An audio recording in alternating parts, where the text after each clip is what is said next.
Comma, चारों तरफ सन्नाटा छा गया था। सन्नाटा छा गया था, फुल पॉइंट। चारों तरफ सन्नाटा छा गया था। पंडित जी ने बुलाया कोमचे वाले, कोमचे वाले,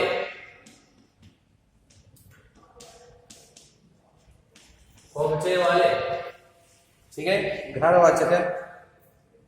कोमचे वाला कहिए क्या दूं, प्रश्नवाचक।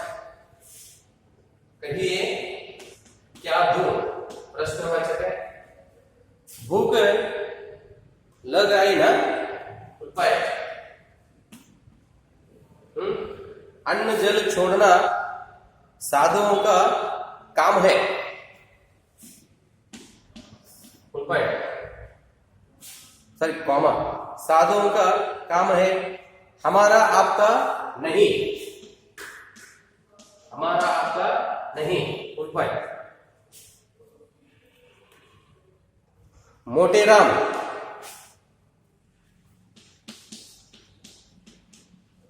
मोटेराम, ठीक है। अबे क्या कहता है, अबे क्या करता है। यहां क्या किसी साधु से काम है, क्वेश्चन मार्क। काम है, चाहे तो महीने पड़े रहे और भूख न लगे।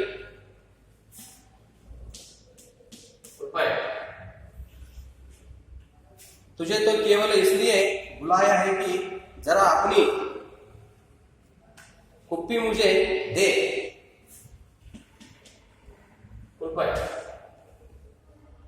देखो तो वहां क्या रेंग रहा है, क्वेश्चन मार्क। मुझे भय होता है, मुझे भय होता है, उपाय। तो इधर में तो किस शब्द या अक्षर के आगे चिन्हों का प्रयोग होता है वह मैं इधर लिखा हूं, ठीक है। आप ठीक तरह से देखकर उसमें या उस पैराग्राफ में चिन्हों का प्रयोग लिखना है, ठीक है। ठीक है बच्चों, यहां तक तो नादान दोस्त पाठ के पूरा वह ग्रामर पार्ट और प्रश्नोत्तर चर्चा यह पूरा हो गया है। तो मैं क्या किया हूं, इधर वो व्याकरण भाग क्या है पूरा इधर चर्चा हो गया है।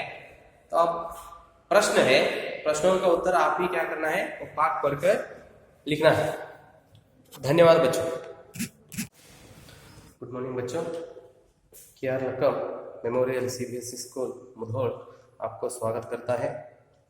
बच्चों तो पिछली कक्षा में मतलब कल हम नादान दोस्त, ठीक है, वह पाठ का अंतिम भाग तक हम कल चर्चा किए थे और पिछले कक्षा में वह पाठ समाप्त भी हुआ था, ठीक है, समाप्त भी हो गया था। आज हम जो तो पाठ के पीछे प्रश्न है, प्रश्नोत्तर भाग को हम आज चर्चा करेंगे। बच्चों आप पहले से भी समझ लिए हैं, पाठ आप अच्छी तरह से सुने हैं, पाठ का सारांश मतलब वो भावार्थ क्या है आपको पता है। इसलिए जो प्रश्न क्या है, प्रश्न पढ़कर प्रश्नों का उत्तर आप ही लिखना है, ठीक है। मैं सिर्फ तो प्रश्न का अर्थ बताता हूँ, देख लो कौन कौन से लिखना है, ठीक है। कविता से आगे क्या वो भाग है, नहीं पहला उससे कहानी से भाग है, ठीक है। उसमें तीनों प्रश्नों का उत्तर आप लिखना है। पहला प्रश्न है, अंडों के बारे में केशव और श्यामा के मन में किस तरह के सवाल उठते थे, वे आपस में ही सवाल जवाब करके अपने दिल को तसल्ली क्यों दे दिया करते थे। अंडों के बारे में केशव और श्यामा के मन में किस तरह के सवाल उठते थे, वे आपस में ही सवाल जवाब करके अपने दिल को तसल्ली क्यों दे दिया करते थे। आप देख लिए तो आपस में वे क्या करते थे, दोनों प्रश्न पूछते थे, फिर क्या करते थे, आपस में ही सवाल जवाब करके वे अपने दिल को संभालते थे। ऐसा क्यों होता है, जो प्रश्न मन में उन दोनों के मन में जो प्रश्न उठते थे उन प्रश्नों का जवाब देने वाले उधर इनके अलावा और कोई नहीं थे। केशव और श्यामा के अलावा उधर और दूसरे कोई ही नहीं थे। इसलिए वे क्या करते थे, आपस में सवाल जवाब करके अपने मन को संभालते थे। तो उसका आंसर है, तो मैं क्ल्यू दिया हूं मैं आपको, ठीक है। लिखने के लिए जरा क्ल्यू दिया हूं, मतलब वो कौन सा उत्तर ऐसा, आप ही जरा उसे फिर और एक बार पढ़कर लिखना है विवरण से। दूसरा, केशव ने श्यामा से चितड़े, ठोकरी और दाना पानी मांगकर कॉर्निस पर क्यों रखे थे। देखो, वह ठोकरी मतलब वो पानी की प्याली आया है उसमें, ठीक है, और दाना पानी मांगकर कॉर्निस पर क्यों रखे थे। अब जानते हैं बच्चों, क्योंकि वे पानी और खाना ढूंढने के लिए अपने बच्चों को छोड़कर वह चिड़िया बाहर जाना पड़ता है। इन सभी बच्चों का पेट भरना उससे नहीं होता, ठीक है, उससे बहुत कष्ट मुश्किल होता है या कष्ट होता है। सोचकर उन्होंने वह क्या किया, ये दोनों सोचकर खाने के लिए खाना और पीने के लिए पानी दोनों भी उन्होंने ऊपर कॉर्निस के ऊपर रख दिए। केशव और श्यामा ने चिड़िया के अंडों की रक्षा की या ನಾದಾನಿ। देखो, ಅವರಿಬ್ಬರು ಅವುಗಳ ರಕ್ಷಣೆ ಮಾಡಿದರೋ ಅಥವಾ ಮೂರ್ಖತನವನ್ನ ಮಾಡಿದರು। समझ में रहे ना, वे क्या किए हैं, रक्षा की है। समझ में रहे ना, नादानी नहीं, मूर्खता नहीं की है उन्होंने, नादानी की, सॉरी क्या, रक्षा किए हैं। क्योंकि उन बच्चों को यह मालूम नहीं था कि छूने से अंडे गंदे हो जाते हैं और वापस एक बार छुए तो है ना, तो वापस उस पर वे उसका उपयोग नहीं करते। मतलब वे चिड़िया, ठीक है, कोई उस अंडे को, उनके अंडे को छुए तो वे क्या नहीं करते, वापस उस अंडे को उपयोग नहीं करते। यह दोनों बच्चों को मालूम न था। कौन कौन है, श्यामा और केशव, यह उनको यह मालूम नहीं था। इसलिए वे क्या किए, अंडों की रक्षा करने के लिए कोशिश किए। तो उस समय तो क्या हो गया, इस तरह हो गया, मतलब वे अंडे क्या हो गए, टूट पड़े। तो क्या लिखना है, मैं आपको जरा इसके बारे में जानकारी दिया हूं। आप क्या करना है, तो उसे और एक बार उधर पढ़कर विवरण से लिखना है। ये तीनों हो गए। आगे कहानी से आगे केशव और श्यामा ने अंडों के बारे में क्या क्या अनुमान लगाए, यदि उस जगह तुम होते तो क्या अनुमान लगाते और क्या करते।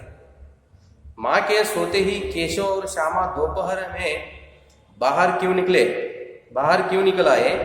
माँ के पूछने पर भी दोनों में से किसी ने किवाड़ खोलकर दोपहर में बाहर निकलने का कारण क्यों नहीं बताया। प्रेमचंद ने इस कहानी का नाम नादान दोस्त रखा, तुम इसे क्या शीर्षक देना चाहोगे। ठीक है, ये भी तीनों लिखना है बच्चों, क्योंकि आप लिख सकते हैं। केशव और श्यामा दोनों अंडों के बारे में क्या क्या अनुमान लगाए, उन्होंने क्या करने के लिए तैयार हो गए। ಆ ಮೊಟ್ಟೆಗಳನ್ನು ನೋಡಿದ ಮೇಲೆ ಅವರ ಮನಸ್ಸಿನಲ್ಲಿ ಏನು ಮಾಡಬೇಕೆಂಬ ಅನೇಕ ವಿಚಾರಗಳು ಉದ್ಭವವಾದವು. ಅದೇ ಜಾಗದಲ್ಲಿ ನೀವಿದ್ದರೆ ಏನು ಮಾಡುತ್ತಿದ್ದೆ. ಕೇಶವ ಮತ್ತು ಶ್ಯಾಮ ಅವರ ಜಾಗದಲ್ಲಿ ಅವರು ಮಾಡಿರ್ತಕ್ಕಂಥ ಕೆಲಸವನ್ನ ನೋಡಿ ಅವರಿದ್ದಿರುವಂತಹ ಜಾಗದಲ್ಲಿ ನೀವಿದ್ದರೆ ನೀವೇನು ಮಾಡುತ್ತಿದ್ದೀರಿ ಅಂತ ಹೇಳಿ ನಮಗೆ ಪ್ರಶ್ನೆ ಮಾಡ್ತಾರೆ ಲೇಖಕ. हम या आप क्या करते थे वही उधर आप लिखना है। तो उनके साथ आप भी अंडों की रक्षा करने के लिए तैयार होते थे, या अंडे छूने से गंदे हो जाते हैं, इस तरह यह सीख आपको पहले से ही मुझे मालूम था, इसलिए मैं उसे छूने की साहस नहीं करता था। तो ऐसा लिखते हैं। देखो आप क्या करते थे, उन दोनों की जगह में आप हो तो आप क्या करते थे वही लिखना है। नेक्स्ट, माँ के सोते ही केशव और श्यामा दोपहर में बाहर क्यों निकल आए। सोते ही केशव, माँ के सोते ही केशव और श्यामा दोपहर में बाहर क्यों निकल आए। माँ के पूछने पर भी दोनों में से किसी ने किवाड़ खोलकर दोपहर में बाहर निकलने का कारण क्यों नहीं बता. देखो, ತಾಯಿ ಮಲಗಿದ ನಂತರ ಅವರಿಬ್ಬರು ಹೊರಗಡೆ ಏಕೆ ಬಂದರು, ಮಧ್ಯಾಹ್ನದ ಬಿಸಿಲಿನಲ್ಲಿ ಹೊರಗಡೆ ಏಕೆ ಬಂದರು, ಮತ್ತೆ ಆ ತಾಯಿ ನಂತರ ಹೊರಗಡೆ ಬಂದ ಮೇಲೆ ಬಾಗಿಲವನ್ನು ಯಾರು ತೆಗೆದರು ಅಂತ ಕೇಳಿದ ಕೂಡಲೇ ಅವರು ಹೇಳಲಿಲ್ಲ. ನಿಕಲ್ನೆ का कारण क्यों नहीं बताए, ಬಾಗಿಲವನ್ನು ತೆಗೆದಿರುವಂತಹ ಕಾರಣವನ್ನು ಹೇಳಲಿಲ್ಲ.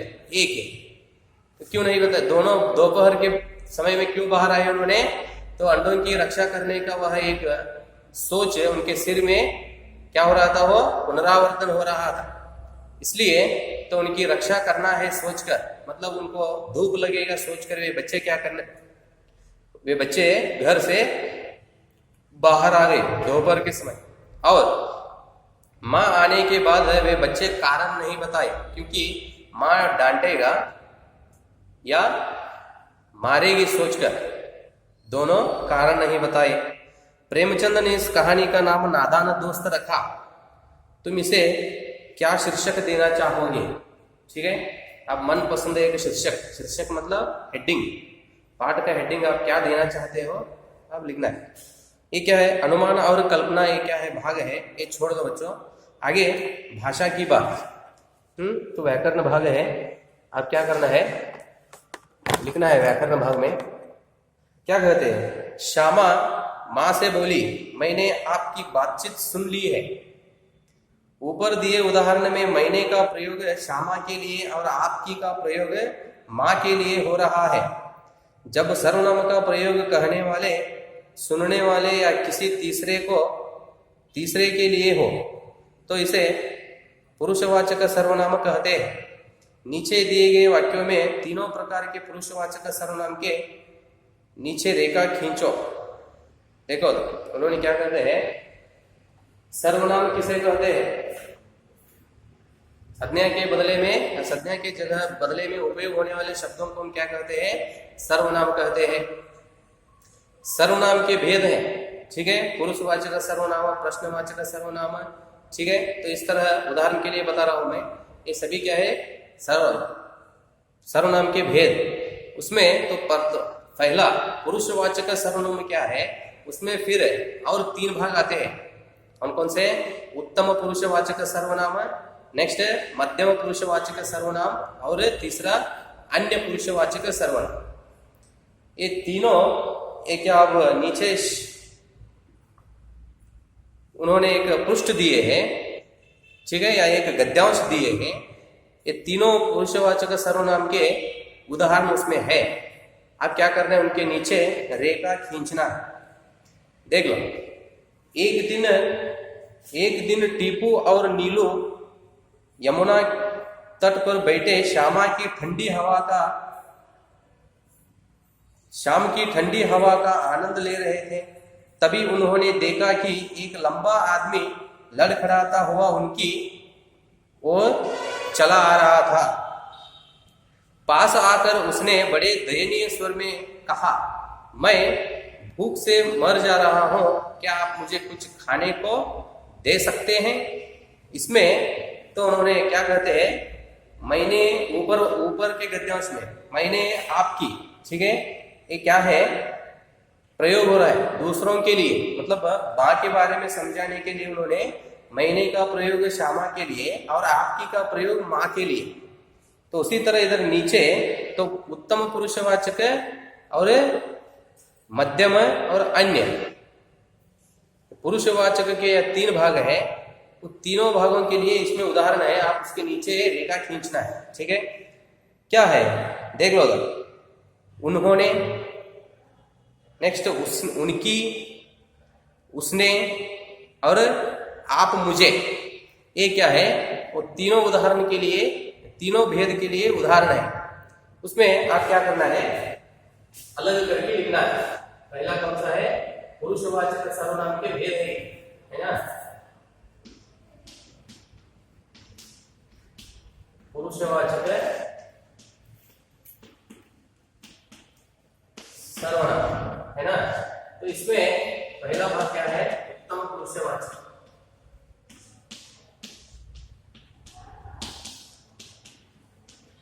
उत्तम पुरुषवाचक है.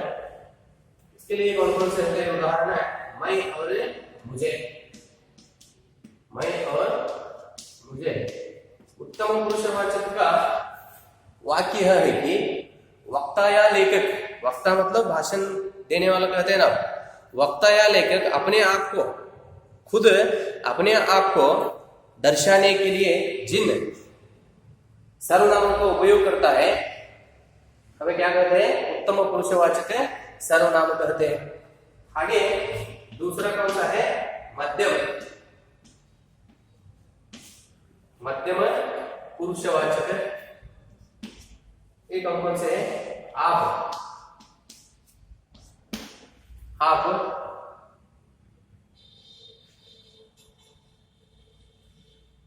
नेक्स्ट अन्य, अन्य पुरुषवाचक में कौन कौन से बचे? उन्होंने, उन्होंने और उनकी और एक उसने। ठीक है, नहीं दिखा तो नीचे लिखता हूं अन्य पुरुषवाचक के लिए। ठीक है, कौन कौन से है वो? उन्होंने, उनकी, उसने। ये क्या है? अन्य पुरुषवाचक के लिए उदाहरण है ना? इस तरह ये हुआ। और आगे दूसरा देखो, तगड़े बच्चे, मसालेदार सब्जी, बड़ा अंडा। ये क्या है? नीचे देखेंगे क्या कहते हैं। यहाँ रेखांकित शब्द क्रमशः बच्चे, सब्जी और अंडे की विशेषता यानी गुण बता रहे हैं, इसलिए ऐसे विशेषणों को गुणवाचक विशेषण कहते हैं। इसमें व्यक्ति या वस्तु के अच्छे बुरे हर तरह के गुण आते हैं। तुम 4 गुणवाचक विशेषण लिखो और उनसे वाक्य बनाओ। दूसरा है, ठीक है, उन्होंने क्या कहते हैं, तो उसी तरह हमें लिखने के लिए आपको आदेश दे रहे हैं। अब क्या करना है? लिखना है विशेषण, गुणवाचक विशेषण के लिए आपको कोशिश करो। ठीक है, नहीं तो मैं अगले कक्षा में और एक बार उसके बारे में क्या करता हूं, चर्चा करता हूं। मैं आपको वह गृह कार्य होमवर्क देता हूं लिखने के लिए। देखेंगे आप पहले लिखकर आप क्या जानते हैं या क्या समझते हैं उसको लिखकर आप मुझे भेज दो, दिखाओ, मैं बताता हूं आपको। वो सही हो तो लिखने के लिए कहता हूं, नहीं तो फिर और एक बार मैं आपके साथ वो चर्चा करता हूं। ठीक है, आगे तीसरा, केशव ने झुंझलाकर कहा। केशव रोनी सूरत बनाकर बोली। केशव घबराकर उठा। केशव ने ठोकरी को एक टहनी से टिकाकर कहा। श्यामा ने गिड़गिड़ाकर कहा।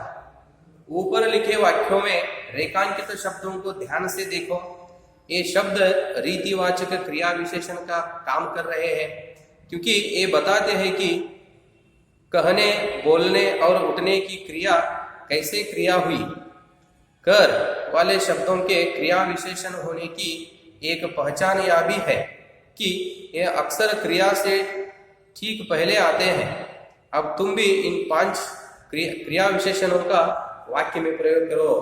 ठीक है, उन्होंने क्रिया विशेषण दिए हैं उधर वाक्य में, नीचे शब्दों के नीचे क्या है, रेखा खींच दिए क्रिया विशेषण के नीचे। उन्हें हम क्या करना है, वाक्य में प्रयोग करना है। देख लो, पहला कौन सा? झुंझलाकर।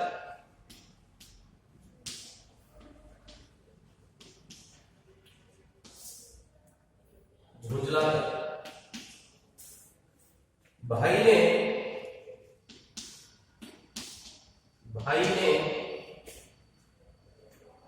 गुस्से में, भाई ने गुस्से में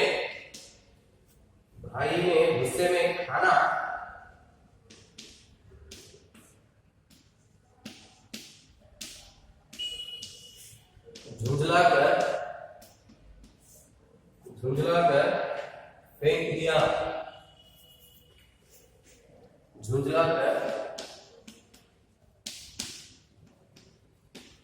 फेंक दिया। ठीक है, झुंझलाकर फेंक दिया। दूसरा ये शब्द है, दूसरा क्या है? बनाकर, बनाकर। कृष्ण राधा को फूलों से माला बनाकर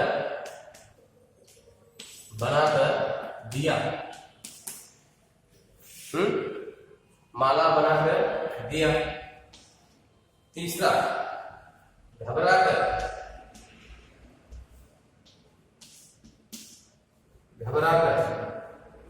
श्यामा ने मां से घबराकर झूठ बोल दिया।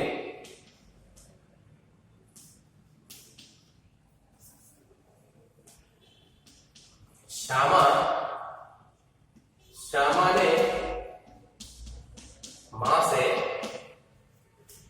ने मां से घबराकर झूठ बोल दिया।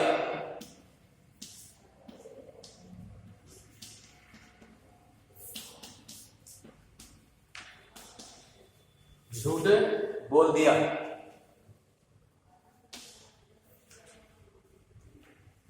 टिकाकर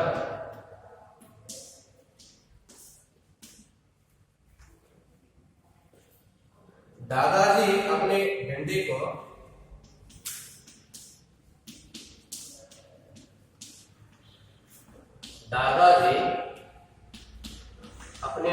को एक दीवार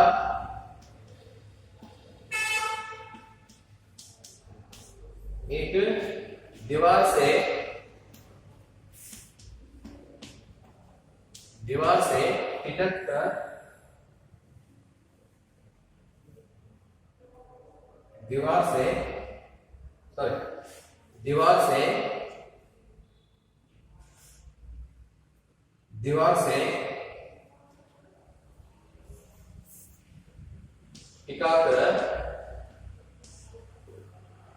दीवार से टिकाकर रख दिए। दीवार से टिकाकर रख दिए। और पांचवा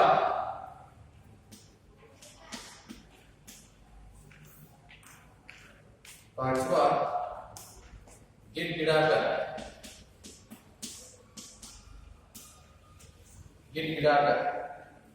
ठीक है। कल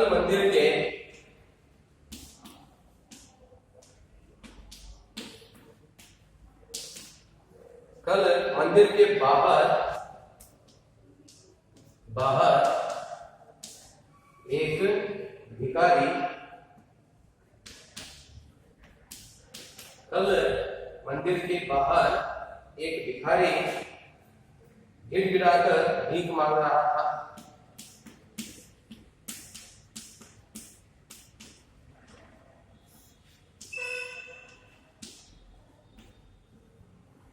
गिड़गिड़ाकर भीख मांग रहा था। कल मंदिर के पास एक भिखारी गिड़गिड़ाकर भीख मांग रहा था। ये क्या है बच्चों? आप देख रहे हैं जो क्रिया विशेषण है तो उनका वाक्य में प्रयोग किया गया है। वाक्य आप ठीक तरह से देखकर लिख लेना है। और आगे दूसरा प्रश्न है, चौथा प्रश्न है, नीचे प्रेमचंद जी की कहानी सत्याग्रह का एक अंश दिया गया है। तुम इसे पढ़ोगे तो पाओगे कि विराम चिन्हों के बिना यह अंश अधूरा सा है। तुम आवश्यकता के अनुसार उचित जगहों पर विराम चिन्ह लगाओ। ठीक है, उन्होंने नीचे एक पृष्ठ मतलब गद्यांश पैराग्राफ दिए हैं, तो उसमें उन्होंने ऐसा ही लिखे हैं, तो उचित स्थल पर या उचित स्थान पर आप क्या करना है, विराम चिन्हों का प्रयोग करके दोबारा लिखना है। ठीक है, क्या है, उसी समय एक कोमचे वाला जाता दिखाई दिया, फुल पॉइंट। ठीक है, मैं सिर्फ इधर पूरा पैराग्राफ लिखने के लिए नहीं होता। ठीक है, पूरा पैराग्राफ लिखने के लिए नहीं होता, मैं सिर्फ कहाँ वे चिन्हों का प्रयोग होते हैं, सिर्फ चिन्ह मैं इधर लिखता हूं। कहाँ है पहला, उसी समय एक कोमचे वाला जाता दिखाई दिया, फुल पॉइंट, जाता दिखाई दिया, दिखाई दिया, इधर फुल पॉइंट। नेक्स्ट है 11 बज चुके थे,